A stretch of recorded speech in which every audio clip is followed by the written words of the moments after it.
it is here. It is ladies' night. We are doing the Spurs Live pregame show presented by Academy Sports and Outdoors, watching Trey get all warmed up. And the ladies are here for the evening. So we've got, I don't know, an hour and 25 minutes or so.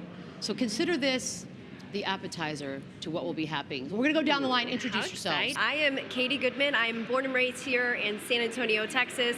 I'm a soccer player as well. I play for the San Antonio Athenians. It's a semi-pro team here in San Antonio. And I'm a soccer analyst for ESPN San Antonio. I also have a podcast. It's an MLS podcast called Title League FC. And I'm a host of the podcast for the league that I play for, United Women's Soccer. A lot. Okay. I'm a busy girl. So much. Busy girl. Hours are in your day. Busy woman. No singular job for me. Okay. Yeah. Right, and the fact that we're newcomers too, we're not super established in our careers, or maybe I'm speaking for myself here, but I'm like, should I be here?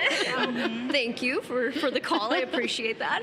But not only that, just again, sitting next to you guys, being involved, and then the fact that it's the first ever. I think that hit me pretty hard as well. Historic. Definitely Huge. checked a box there for me. For me, ultimately, the goal is to be a co-host of a sports show, pregame show, hopefully for a team or, maybe somewhere with the big dogs, just like you, Michelle. ESPN, Fox Sports, specifically ESPN FC would be amazing since soccer is kind of my bread and butter there. But right now, I think the next steps for me are more of the sideline reporting type stuff, color analyst type things. I think those are some positions I'm really ready for and looking forward to.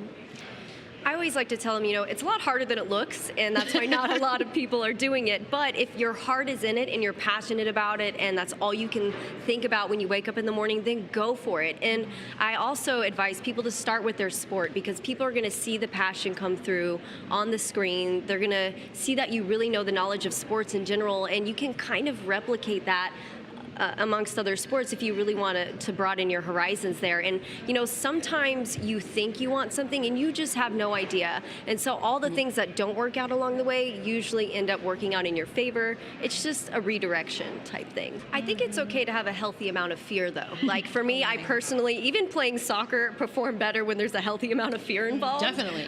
You play up in those situations, right? And that's how I feel every time I go onto a broadcast. You're planning, you're prepping, you're performing just like you do in sports. And so I think when you have that healthy amount of fear, it can actually help to drive you. And I think we as women hold a stereotype a lot in sports. What? Where we're what is this? No, that's what are you not talking about? right. Yeah. It's like being under a microscope sometimes, you say the wrong thing and it's because they're a woman. But for me, it personally pushes me to be even better. It pushes me to study harder, to really, be cognizant of fact-checking myself before I drop facts or say anything. So Double check, triple check, think of it, what is happening, Yes. anything scary. About tonight, what are you, I don't want to say, are you nervous at all? I will say this, it does not seem like anyone here is nervous at all. Are I think you there's hiding more it? adrenaline. Okay, good. I think there's a lot to be mixture said with about the host as well. The host, I think, really sets the tone. If the host starts out really robotic, everybody else kind of, everyone's like uptight. Okay, it's a job interview now. Oh, no. Yeah. No, you make it easy. I haven't had super butterflies in a while, but right before we went on the air, we had a special guest who I thought was coming to attack us at first because I just saw peripherally someone coming at us hard, and I'm like, oh, here we go, we're about to fight. And it just happened to be the icon of icons, Ms. Becky Hammons, right? I mean, they were shocked. I love that you were just ready we were for it, though. shocked. You're like, all right, I'm ready to throw hands. all those years in New York, I was ready to fight. You actually saw her. You saw her I from saw like her a coming, mile and I was away. like, I recognize No that idea. face. And no I had no idea. Yeah.